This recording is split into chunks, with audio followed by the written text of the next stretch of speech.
presentarán la doctora Alma Piñeiro y el doctor Ignacio Chapela, con dos trabajos, uno sobre flujos transgénicos, la doctora Alma, y el doctor Ignacio sobre detección a través de... Okay. Muy bien. Bueno, empezamos primero con la doctora Alma.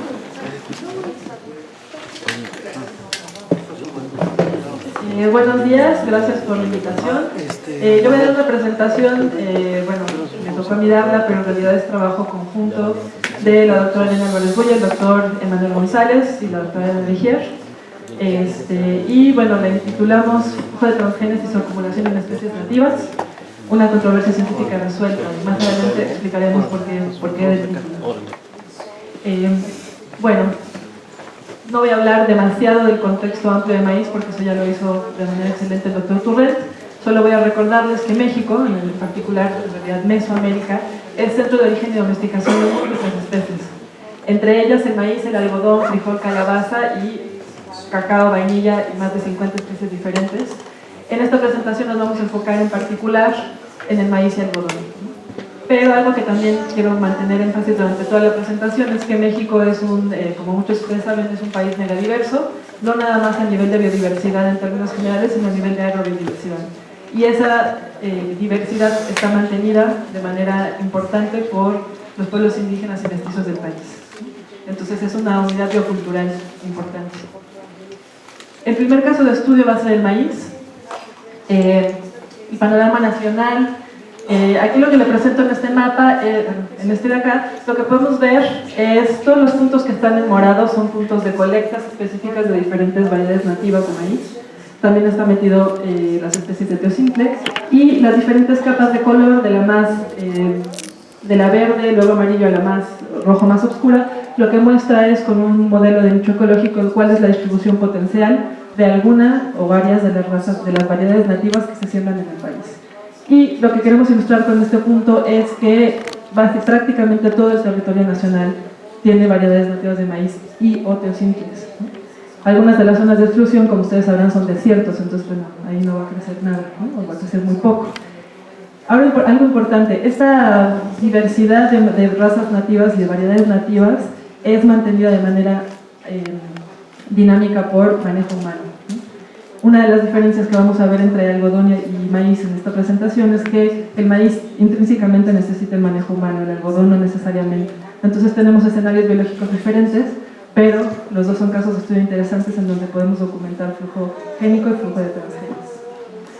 Entonces, brevemente, ¿no? Las razas de maíz, razas o variedades nativas de maíz, tienen características muy particulares, que todos aquellos que son de México, pero para los que no lo son, que han sido seleccionadas a través del tiempo por el mejoramiento autóctono del que habló el doctor Antonio Turrent.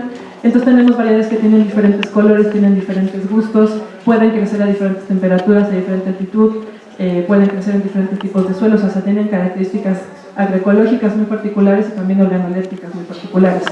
Esta imagen lo único que ilustra es un gradiente altitudinal. Este es un estudio de caso hecho por el doctor Carlos Ávila Bello y sus colegas, en donde lo que muestra es un gradiente altitudinal en una parte de Veracruz, de la zona alta hasta el Golfo de México, y van documentando cuáles son las variedades de maíz nativo que se encuentran en diferentes partes del gradiente altitudinal, que evidentemente es un gradiente también agroecológico, ¿no? Edáfico y de otro tipo.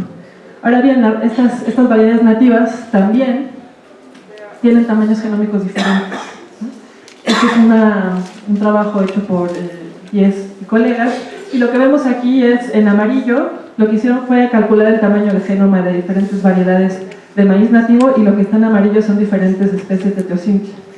Y se comparó contra el radio, la relación con respecto al tamaño de genoma del híbrido B73, que es uno de los híbridos más comunes que se usan como parentales en la agricultura de Estados Unidos. Y lo que pueden ver es que hay una variación, ¿no? Y no hay una agregación de solo maíz o solo teosimplex, sino que tenemos una variación continua. Entonces, los procesos de domesticación también han impactado la estructura genética y genómica del maíz. Ahora bien, ahora lo que vamos a ver en esta presentación en específico es qué pasó desde que se documentó por primera vez la presencia de transgenes en variedades nativas de maíz. Y a esta parte le intitulé Inicio de la controversia científica en torno a la presencia de transgenes de maíz. El primer reporte fue hecho por David Quist y por Ignacio Chapela, que tengo el gusto de tener aquí al lado, en donde fue publicado en el 2001 y donde se documentó la presencia de transgenes, de marcadores de transformación genética, en variedades nativas de maíz en la Sierra Norte de Oaxaca. Ahora les voy a explicar por qué hay algunas de estas líneas. A partir de esa documentación, entonces empezaron a haber esfuerzos que fueron gestionados por el gobierno para corroborar los resultados y para ver qué tan difundida estaba la presencia de transgenes en nuestro país. Esos esfuerzos fueron liderados por diferentes instancias de gobierno entre el 2001 y el 2003. Y en esa se involucró a diferentes científicos mexicanos, entre ellos a la doctora Elena Álvarez Bulla y su equipo de trabajo, que el doctor Rafael Rivera del CINASTA Irapuato. Además de que la propia Secretaría de Agricultura mexicana condujo algunos estudios propios, cuyos resultados no son públicos.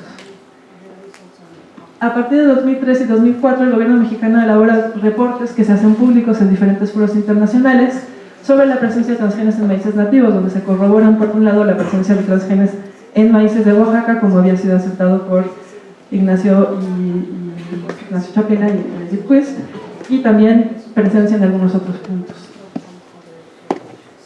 Desde el 2001 hay una controversia importante porque, algo que me falta agregar y que no es trivial, es la documentación de presencia de transgenes en maíces nativos de la Sierra Norte de Oaxaca. Se dio en el contexto de que había una moratoria de facto a la siembra de maíz transgénico a campo abierto en todo el territorio nacional. Es decir, no había ni siembras a ningún nivel, ni experimental, ni piloto, ni comercial de maíz transgénico. Había una moratoria, no se podía hacer. Entonces, la presencia de estos transgenes en variedades nativas en una zona bastante de difícil acceso en el país era incomprensible, no era claro cómo habían sido las vías de entrada y de flujo genético. Eso generó una gran controversia. ¿Por qué generó controversia? Primero, porque había una moratoria. Segunda, porque, como les dije en la primera diapositiva de la presentación, México es el centro de origen y diversificación del maíz. Tiene más de 59 variedades nativas de maíz, que, como les mostré, tienen características agroecológicas y también organolépticas particulares, y tenemos varias de las especies silvestres, entre ellas de teocintle, entre ellas la que putativamente dio origen al maíz cultivado, que es sea maíz subespecie pardimonense. Ahora bien, en ese contexto se armó, a la par que se estaban haciendo estos esfuerzos de monitoreo, también se hizo un grupo trinacional en el contexto del Tratado de Libre Comercio de América del Norte, en donde se analizó cuál era la situación particular de México en torno al maíz y qué medidas había que tomar, ¿no? Este fue un informe del 2004, es el reporte de la Comisión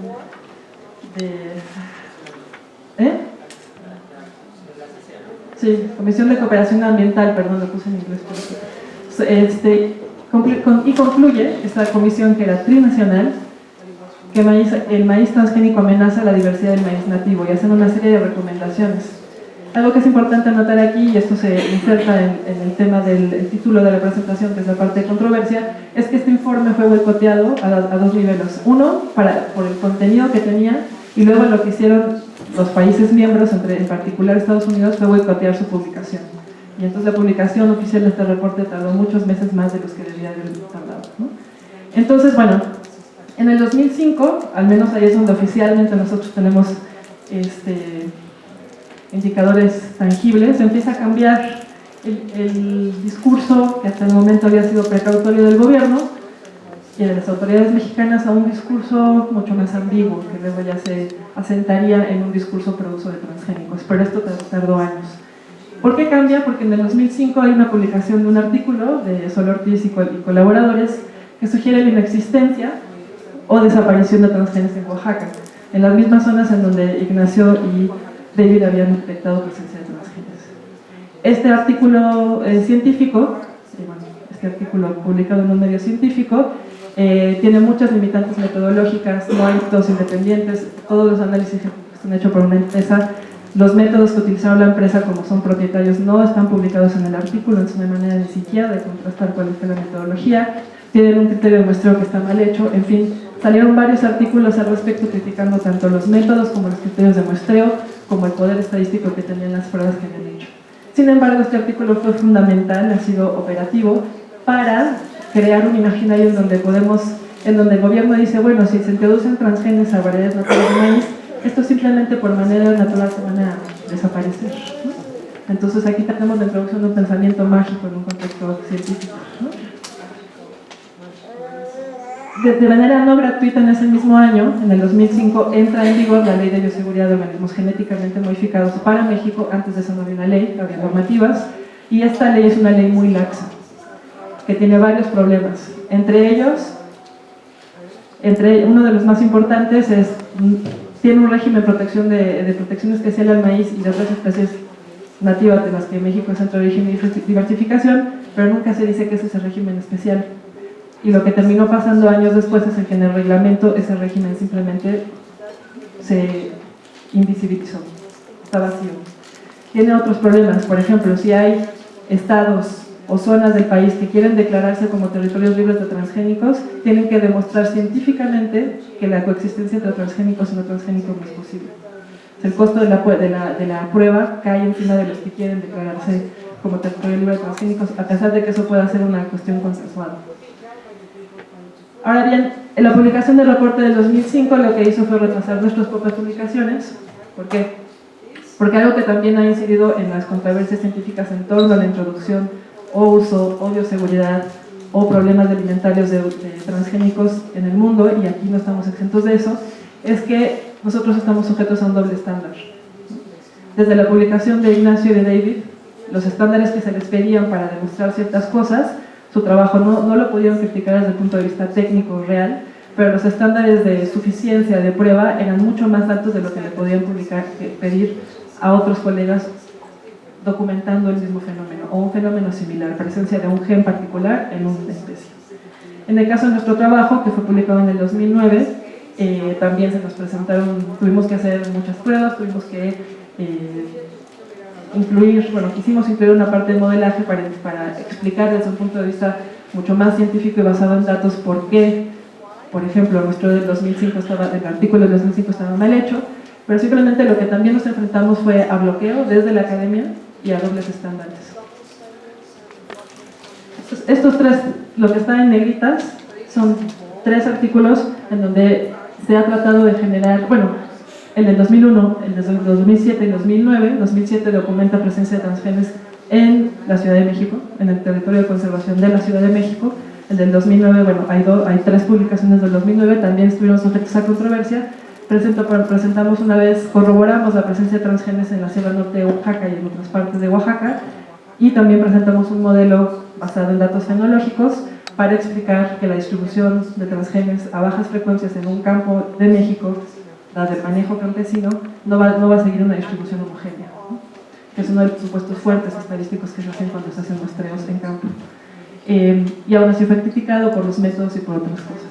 Entonces tenemos este asunto de generar una controversia científica artificial para, más adelante les explicaré para qué se ha utilizado. Ahora bien, nosotros no hemos sido de los únicos que hemos hecho esfuerzos de monitoreo. Ha habido esfuerzos por parte de organizaciones de la sociedad civil, por organizaciones ambientalistas, y este es un mapa que muestra algunos de los puntos, los diamantes y los círculos donde se detectaron presencia de transgenes de maíz. Luego también se muestra lo que se hicieron por diferentes organizaciones o investigadores de centros agrícolas. En algunas instancias todo un estado está colorizado. Eso no quiere decir que todo el estado tenga transgenes. Lo que se muestra en este mapa es simplemente que en ese estado se hicieron muestreos. Y lo que arrojan estos datos, tanto los nuestros como los hechos por otras personas, es que sí hay maíz, sí hay transgenes en maíz, en variedades nativas de maíz, pero aún parecen estar bastante localizados. Todos estos esfuerzos que presento aquí fueron hechos por, como les decía, investigadores o miembros de la sociedad civil o organizaciones. Los pocos datos oficiales que tenemos del gobierno fueron aquellos que fueron sacados legalmente con una petición de acceso a la información, que fueron publicados en el 2015, el año pasado, y los estados que les estoy mostrando en recuadros naranjas, el nombre del estado, es donde se detectaron a ciertas frecuencias, ciertos porcentajes, porque no son frecuencias, presencia de maíz transgénico. Ahora, este mismo reporte, cuando se lee a detalle, tiene muchos problemas de muestreo y de geolocalización de las muestras, además de problemas técnicos y falta de discusión de cómo se obtuvieron los resultados, y de manera importante no hicieron un muestreo representativo. Entonces, es nada más indicadora de que ahí encontraron transgenes. Ahora bien, el flujo génico, en términos generales, el flujo génico entre un cultivar transgénico y su contraparte silvestre o nativa es un fenómeno que se ha documentado en diferentes partes del mundo. Y es un fenómeno que desde el punto de vista de la ecología y la genética de poblaciones era previsible, simplemente dos cosas. Uno, la de la biología de los diferentes organismos, de los diferentes cultivos, y dos, el manejo humano, porque tenemos que recordar, estas son plantas que están bajo manejo humano, en particular el maíz. Entonces, bueno, ya se han detectado flujo de transgenes entre lo que le llaman el creeping bentgrass, entre el populus, entre el algodón, que es el de aquí, el maíz, entre diferentes variedades de canola, entre papaya, el arroz. Ahora, regresando, entonces este es un fenómeno que era de esperarse. Pero regresemos a maíz. ¿Cuáles son las posibles fuentes de entrada del maíz transgénico al campo?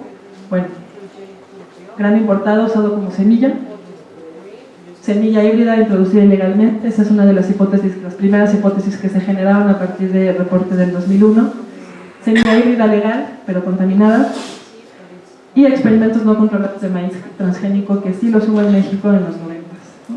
El último experimento fue en 1997. Ahora bien, aquí lo que tengo es una simulación, tenemos ya un tiempo con esto. A ver si me puedo poner un rato.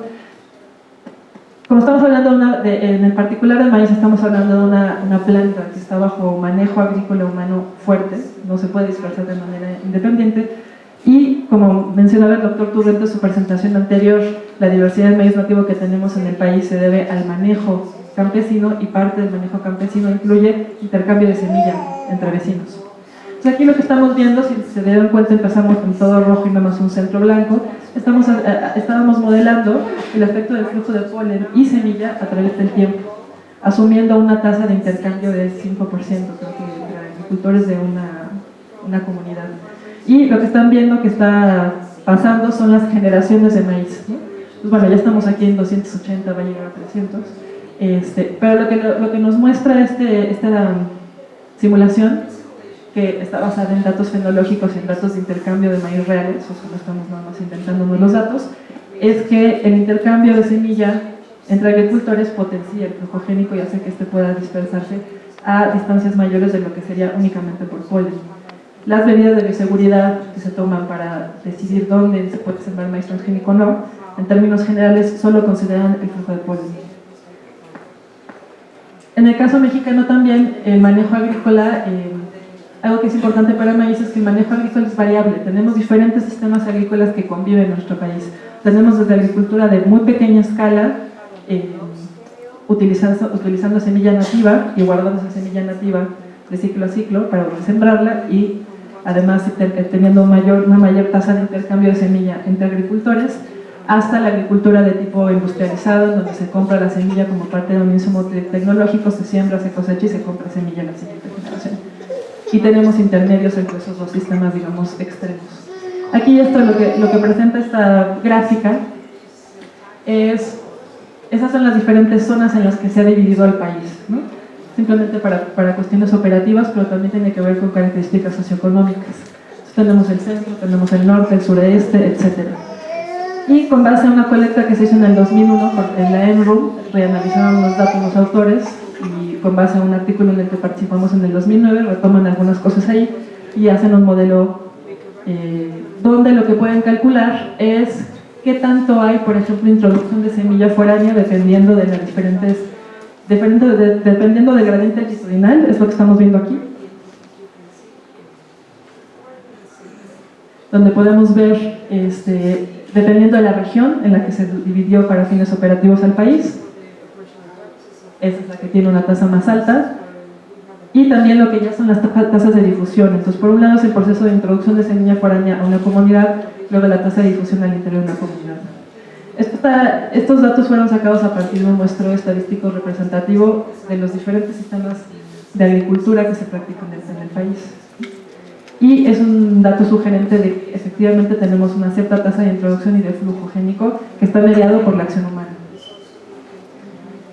Ahora, lo que estamos viendo aquí es, sí hay maíz transgénico en México, aún no sabemos qué tan difundido está hoy por hoy en los nativos, están conduciendo el trabajo al respecto. Los datos que tenemos a la mano sugieren que todavía están en regiones muy contenidas y podría, por lo tanto, si este fuese el caso, contenerse y eliminarse. Pero lo que también tenemos es prácticas agrícolas que favorecen la difusión, en este caso de semilla transgénica. Entonces, bueno, tenemos ya corroborado que efectivamente ha habido flujo génico y presencia de maíz transgénico en nuestro país. Entonces, realmente ahí no hay una controversia. Ahora, ¿por qué nos interesa tanto el maíz? Porque no lo comemos. Como ya mencionó el doctor Torres, es una parte fundamental de la dieta mexicana. Entonces, en los últimos años, el doctor González y la doctora Álvarez Bulla y yo, en los últimos tiempos, a lo que se han dedicado es a analizar cuál es el flujo de maíz transgénico del campo a la mesa, o sea, cuánto hay de introducción de maíz transgénico en los diferentes productos comerciales que se consumen de manera cotidiana en nuestro país.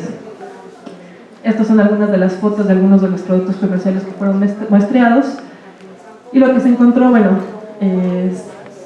se categorizaron las muestras a partir de tortilla, botana, harina, tostada, cereal.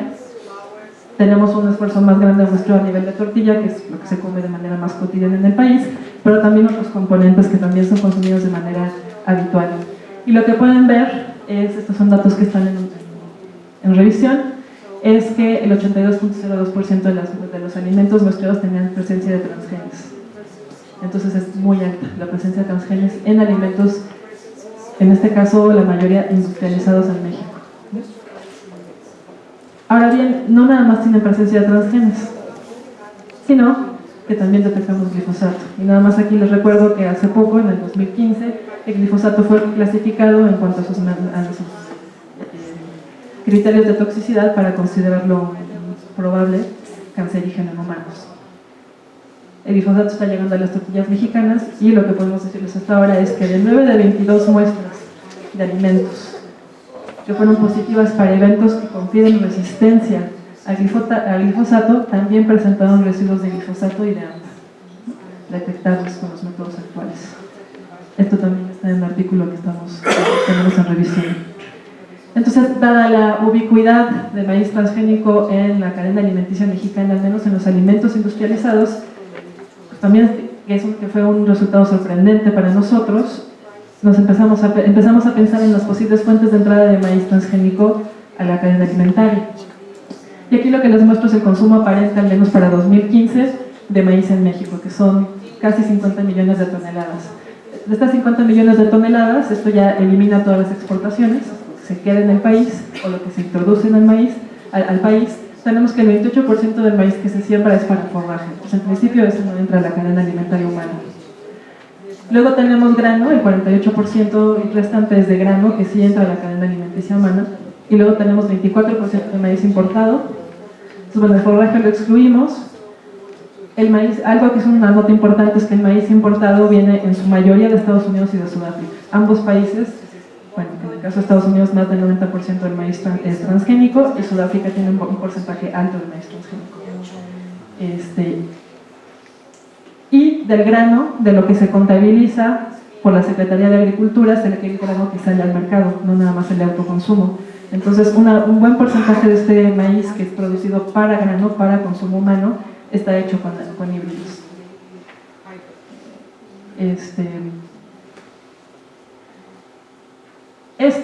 Este fenómeno es alarmante en particular porque dada la disminución de mercado para transgénicos por preferencias de consumidores en Estados Unidos y en Europa, lo que estamos viendo aquí y lo que estamos detectando es una posible potenciación del dumping de maíz transgénico, tanto como grano, pero posiblemente como semilla.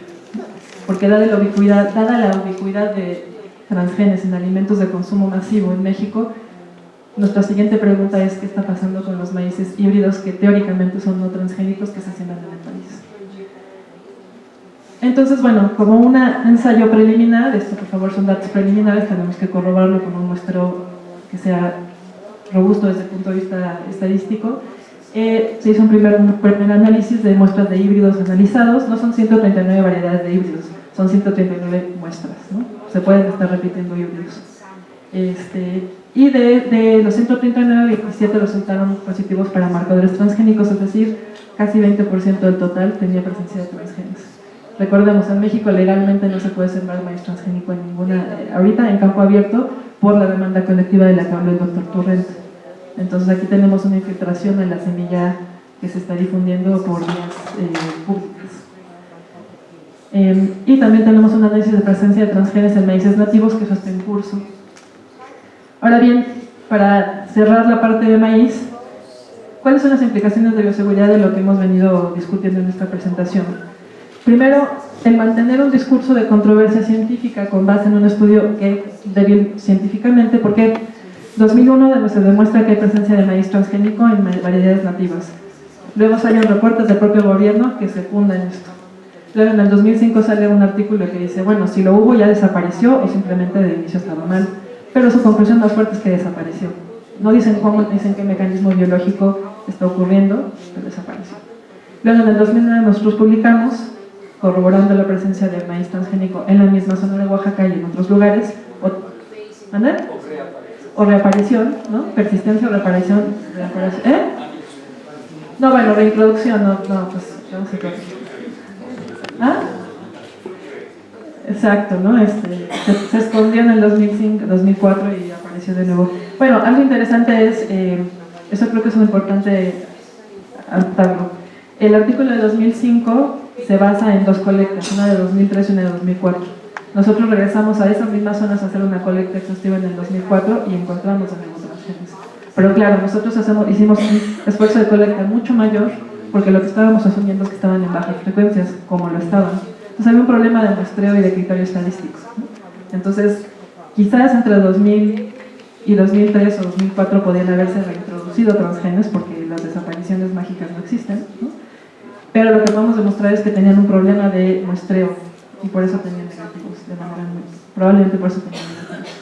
Pero bueno, ese artículo se ha utilizado para diferentes cosas. El del 2009 ha sido ignorado, así como otros reportes de otros investigadores, y con el artículo de 2005 se ha dicho que si hay introducción de transgenes, estos se van a purgar solos de poblaciones nativas. No se dice cómo, cuál es el mecanismo biológico o el mecanismo de manejo humano, simplemente es como de nuevo pensamiento mágico.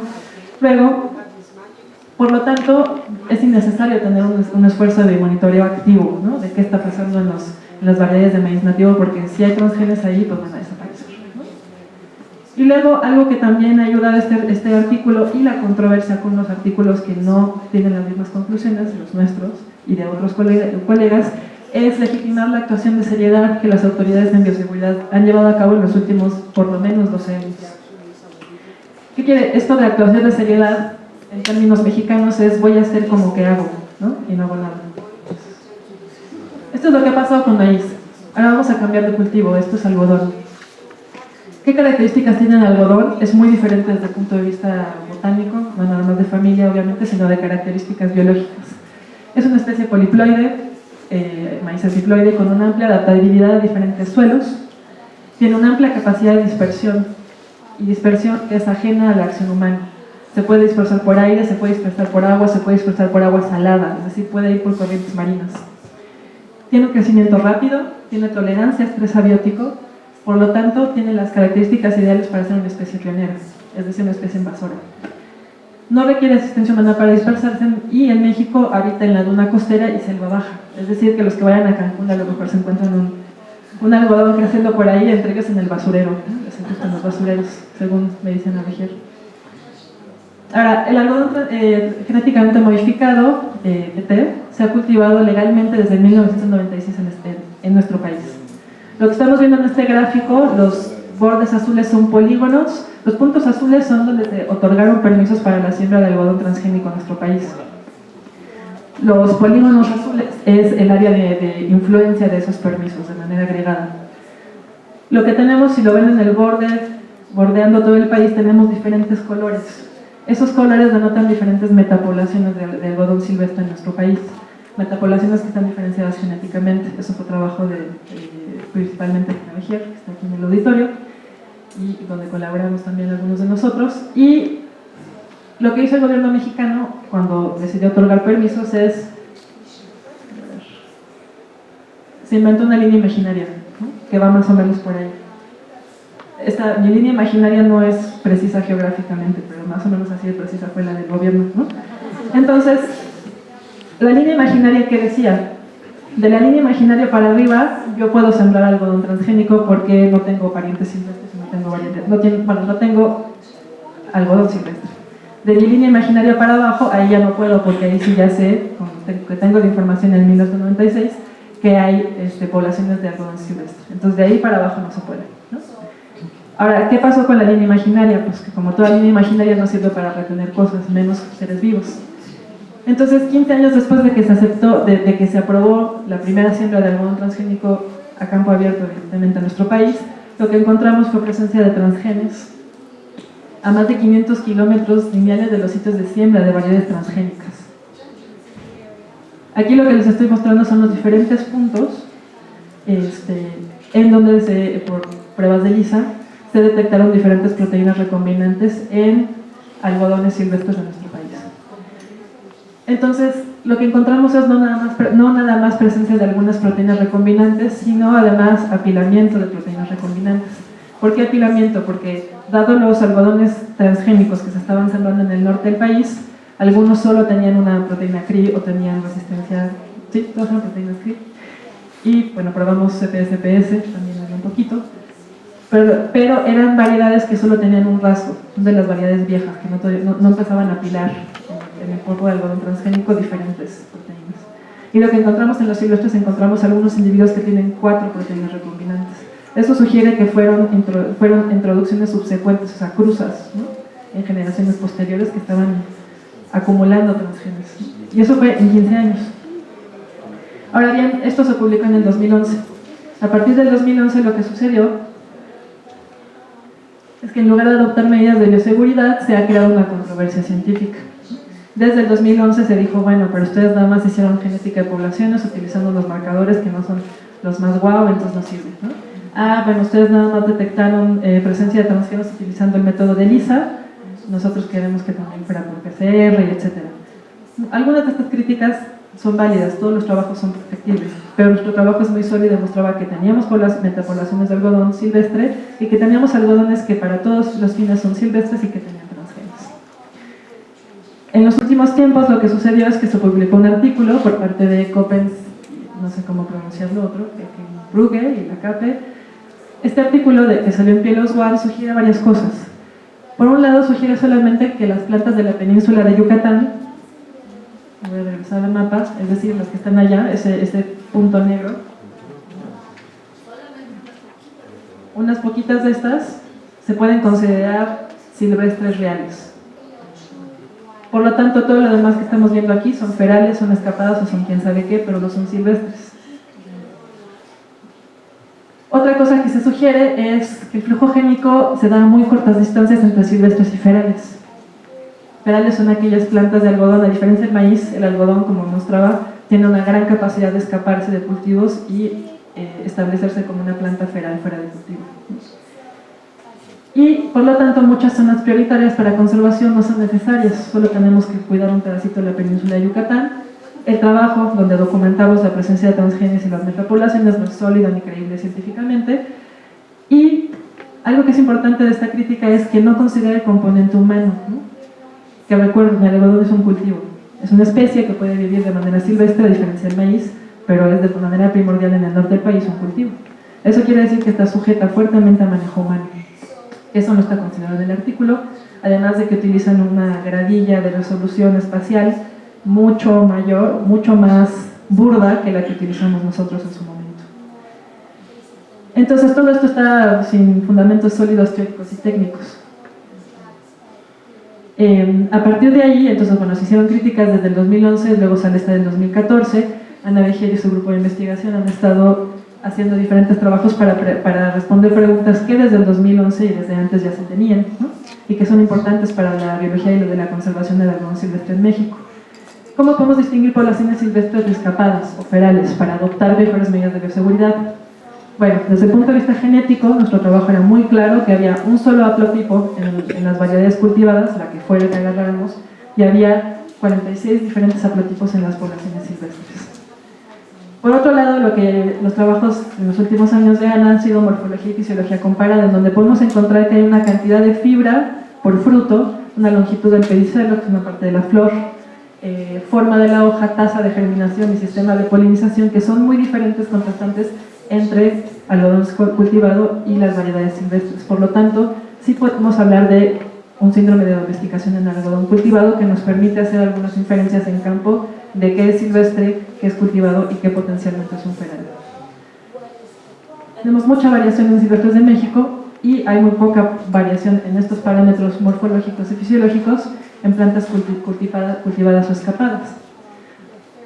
Otro fenómeno que han documentado de manera más precisa en los últimos años es que hay diferentes vías de dispersión de transgenes. En el caso de algodón tenemos dos vías, la biológica y tenemos la humana.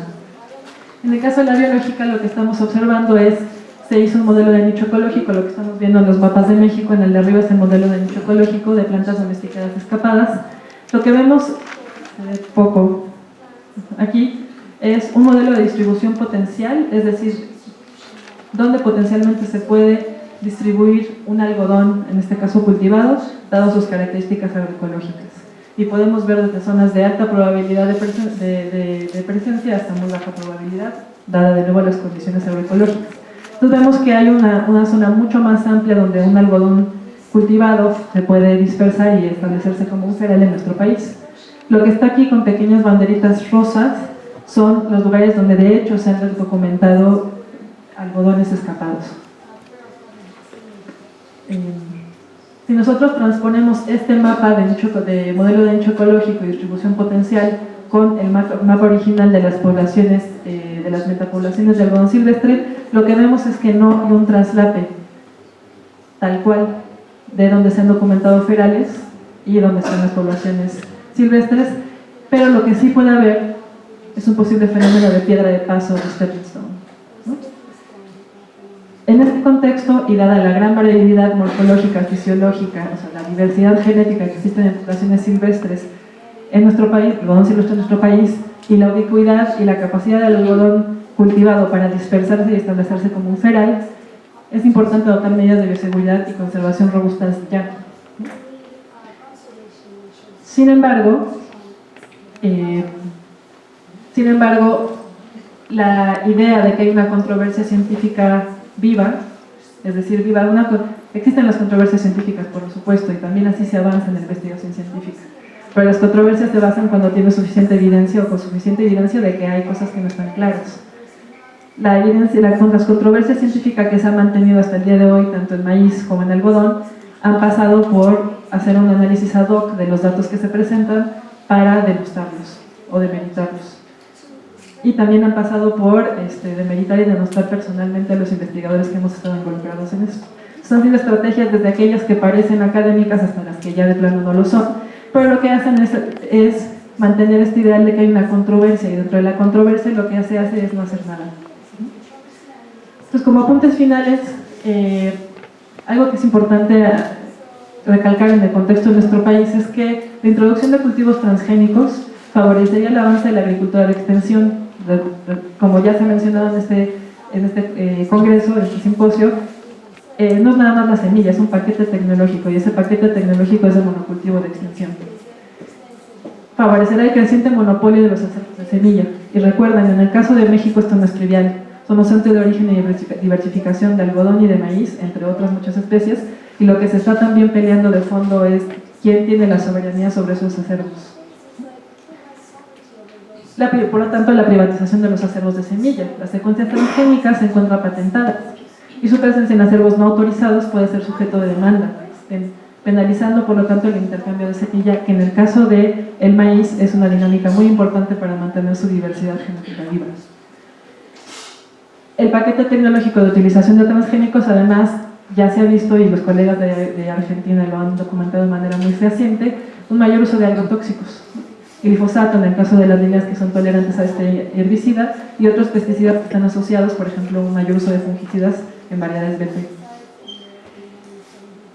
Con lo que hemos analizado hasta el momento, sabemos que las diferencias en el síndrome de domesticación permiten suponer que si se sigue permitiendo el flujo transgénico, puede haber un proceso de homogeneización genética y fisiológica mediado además por procesos sociales. Y procesos sociales en donde, dado la privatización de los acervos y dado la imposibilidad de seguir con las prácticas tradicionales de manutención de semilla e intercambio de semilla, la presencia de transgenes se suman a parte de los problemas de conservación tanto en maíz como en algodón.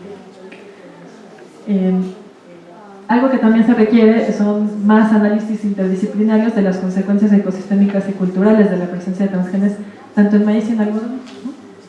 Todo esto lo tenemos claro en el contexto, y con esto termino, que la manufactura de controversias científicas, y las pongo entre comillas porque no son reales, no hay argumentos sólidos en donde uno puedo asumir que efectivamente hay algo que tiene que ser cambiado o hay algo que está mal, permite justificar un clima de incertidumbre. Y en este clima de incertidumbre, el gobierno lo usa para tomar menos en lugar de más medidas precautorias. Esto tanto a nivel de manejo de cultivo como a nivel de qué es lo que está introduciéndose en los alimentos y también de qué está pasando con los parientes silvestres. Y bueno, con esto querría terminar agradeciendo a todos los que han participado en esta investigación. Gracias.